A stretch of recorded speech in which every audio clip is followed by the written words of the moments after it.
Good morning, everyone. This is take 3 of the video on the waffle sticks. So we decided not to do it live. I have employed a cameraman to help be able to see all the moving parts here. So if you watch the first version, like beta A, beta B, whatever, just forget those and watch this one all the way through. So what we're going to do this morning is we're going to make waffle sticks. And I promised last week that we would make breakfast together. It's brunch time now, and I know that. But this is a great breakfast, brunch, Sunday brunch, have people over staying at your house kind of thing.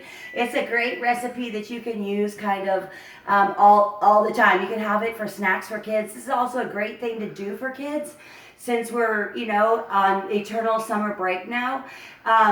Do something fun with your kids. Cook with them. This is a really great thing to do because it has lots of moving parts you're going to see. And we're going to go ahead and get started. So these are waffle sticks. I'm going to use Pampered Chef products, kind of highlight the ones that I'm using as we go along. So we're going to use the batter mix and dispenser, which is this. It has several different pieces to it. It has these two pieces, plus it has kind of this bottom piece. And this is really great so that when we're mixing our batter, if you want me to sit it on your counter, you can put that on there and it doesn't mess up your counter. Then it'll just sit on your counter. Move that way. Sit on your counter so that you have that. Then on the bottom of the dispenser canister where we're going to mix it all up, there's this little stopper piece, and this keeps everything from dripping out on your counter before you're ready to actually dispense. It also provides a non-stick, a non-slide surface so that your as you're putting your batter in here, it just stays in one place. It doesn't kind of move around. You're chasing it around your cabinet. This will do a full, if you're not going to do waffle sticks, which is about the only thing I use it for because I make my own cake. But if you do cake batters, box cake, you could put a whole box of cake mix in here. Put your liquids in first, put your box cake on top, and plunge. And you have a cake, and you can dispense it all. Your cupcakes, this has 3 different settings on the side here where you just move it. It'll make mini cupcakes in the smallest one. It'll make medium size, or you can make bigger things, bigger drops with the largest one. We're going to use the small one today because I want to be able to control where I'm dropping this. So let's get started with the batter mix. So we're going to put everything in this canister, the cylinder, and we're going to start with the liquids, as I said first. So we're going to drop 2 eggs in here. Drop 1. Drop 2 eggs. The cameraman lifts the trash can too. Cameraman is lifting the trash thing. Okay, and then we're going to put in 3 tablespoons of oil, and I just put my oil in this little prep cup because it makes it a little bit easier, and I don't have to worry about whether I overfilled it or not. I can just do that. Notice these lovely Pampered Chef measuring spoons, which I love because they're slides for bigger or smaller. This is the tablespoon one. So 3 tablespoons go in there, and then we're going to leave that oil for a little bit later. So we're going to put this in here like that. Get all that oil out of there because we're going to need that a little bit later. Then we're going to put a teaspoon of vanilla in here. You'll notice I'm using clear vanilla, but you can use any kind you like. I'm just happen to like clear vanilla. If you use the Pampered Chef vanilla, you only need half because it's super strong. It's super good.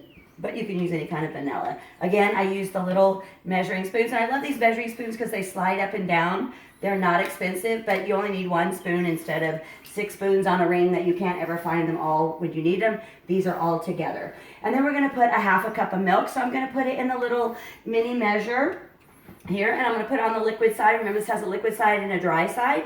So we're going to do the milk in the liquid side. So we're going to put a half a cup of milk in there. And I'm going to pour it out of this little handy spout. Okay, I'm going to kind of get all that out of there because I'm going to turn it upside down in a minute. All right, so we have vanilla, eggs, oil, and milk in here. Now we don't need to mix it. We just got them sitting there. So what we're going to do now is we're going to put our dry ingredients in there. So I'm going to put 3 tablespoons of sugar in here. So, and yes, I just use my same spoon. 1, 2, 3 tablespoons of sugar. And then we're going to put 3 1/4 of a cup of flour, which I turned this upside down now. So I'm just going to find 3/4 of a cup on here, which I just nearly did. And then I'm going to scoop this flour in here and get it nice and measured. So we want it to be nice and flat in there. And then we're just going to shove it out of it, which I love. That's my favorite feature of these little happy things. Remember, I'm a gadget girl, so I like all kinds of fun things that they can do. You can just pour it if you like, but I really like to just get all the flour, everything out of there. So just turn it upside down and push the bottom, and it'll get that out of there. Then we need a tablespoon of baking powder. So I'm getting in here. All right, so and a 1/4 teaspoon of salt. So I'm going to push this up to a 1/4 teaspoon. Put my salt in. There it goes. Okay, so we have flour, sugar, baking powder, salt, milk, oil, eggs, and vanilla in here. So now what I'm going to do is take off this little handy thing because I don't need it yet. And I'm going to put this little plunger down in the cylinder. Move this out of the way so you can see. And what we're doing is we're just going up and down on this. This is not hard. It's not like a labor thing. You're like, oh, I got it. It's not like the whipped cream maker. It takes a little bit. This one is really, really easy. And all you're just doing is basically mixing it up. You can see down in here, you want to make sure you don't see dry flour or dry sugar or baking powder, which will make it yucky if you do that. So just make sure you get it all mixed up. And basically that's it. It's all mixed. You can kind of see. I'll leave that on there so I don't get it on my counter. We just want to get it all done. You can kind of see that's all mixed up in there. That's it. Okay, so the batter is done. Now we want to prepare our little waffle sticks pan. So my favorite thing. This little pan is amazing. So you can see it has these little ridges in it. And what it does is going to make them look like the bottom side of a waffle. So when we cook them. So I'm just going to take and I'm going to prepare this by using our little silicone brush and the 1 cup bowl with our oil in it. And I'm just going to put a little bit of oil kind of up and down here. You can spray your little pans with oil if you want to. But if you do, it'll discolor your pan, and you don't want that to happen. You can get the Pampered Chef oil aerator if you want, your oil spray. And as you put your own oil in it, make your own spray. And then it won't do your pan. So I'm just going to put just enough in here kind of on the sides so these come out really, really nicely. You're not really oiling the pan, you're just kind of giving it a slide. So we're going to put that in there like that. Okay, so have those. All right, our pan is prepared. So what are we going to do now? We're going to dispense all of the batter in here. So I'm going to take off this bottom part. This morning on the first take when I did it, I was pushing this and I couldn't get it to come out, and I realized I had the stopper in. So if you don't take the stopper out, it will not dispense. Just a small detail. All right, so what I'm going to do is I'm going to dispense it. You can kind of see I'm pulling this lever. Oh, okay, hang on. Oh, you know what I didn't do? Hang on. This is the video. I forgot. You do have to put this on here in order to push it out. Okay, so we're going to put that in there. And then when you put it in at an angle until it gets to the top, then you get to the top, level it out. So we're just getting the air out of it, and then put this on here. Then take your bottle off. If you put all the pieces in right, it'll work, I promise. Then you're just shooting it out the bottom. There we go. See? And there, we're just going to fill these kind of just about halfway. This recipe makes just enough for these 6, so you won't have a lot left over. I did one time make them a little full, and they overfilled, but it really wasn't that big of a deal. They were still good. They taste wonderful. So I'm just going to make sure that we're kind of even. We want to have those little ridges covered, and so I want to do that. Okay, so, all right.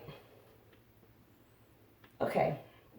All right, so I'm going to put this back on here so it doesn't mess up my counter. My husband will be eternally grateful to that. All right, and then what we want to do is I want to take and I want to put different things in here to flavor them. So I'm going to make about half of these chocolate chip. So you put your chocolate chips in here just like this. You don't want to put the chocolate chips or bananas or anything in your dispenser, because when you do that, what will happen is it will clog up the little hole. The hole is pretty tiny. And so you want to put these in afterwards. Oops, that one's going to be a chocolate banana one. Okay, so then we do that. All right. And then taking my little paring knife, so don't kill myself with it, little paring knife, and I'm going to just chop up this banana. Remember, these paring knives come in all these lovely colors. Remember I said Pamper Chef speaks my language with colors. And I'm going to just cut this banana up, and I'm just going to put it in these little pieces in here, like this. So that we're going to have banana slices in this one, right? And remember, these little knives are 5 a piece, or 3 for 10, so they're like buy 2, get 1 free all the time. And they come in different colors. They're amazing. Okay, so I'm just going to put these little pieces in here. You can cut up your banana however you want. I just kind of like these little tiny pieces like that because then you kind of get a piece in every bite, which makes it really, really nice. Okay, so our little banana's going here. You can do shredded apple. You can do kind of any other fruit you want. You want it to be a pretty small or soft fruit to go in here because it's only going to cook 13 minutes. So you want it, if you're going to put another fruit in there, you need to make sure it's going to cook in that period of time. All right, there's that. Okay, so that's all done. We've got our oven preheated to 400. We're going to now stick these in the oven.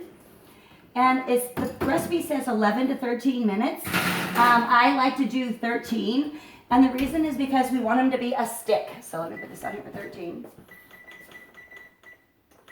And you want it to not be flimsy like a pancake or like, waffles can be. You want it to be a stick. So through the miracle of videos and having done this 30 times this morning, here's our end result. So these are, you can see they are a stick. So they hold up, right? And so you can see that on this side, we broke that one. On this side are the waffles, so you can see the little waffle ridges. And on this side, it looks more like a little cake or a pancake or whatever. And they taste amazing. You can see the chocolate chips that are in it. They do taste amazing. And then there's a couple of things that you can do after that. So we're going to set these here. You can use your powdered sugar shaker and put powdered sugar over the top of them if you're people like that. Or you can take these little prep bowls like I used earlier. Let me just get another one out. These little prep bowls like that, and you're going to put syrup in one, honey in one, chocolate in another, peanut butter in one, and let your little people dip. And so like to have a waffle breakfast bar that they're dipping into, Yummy. and then everybody's is different, and so they're really, really good. They're a great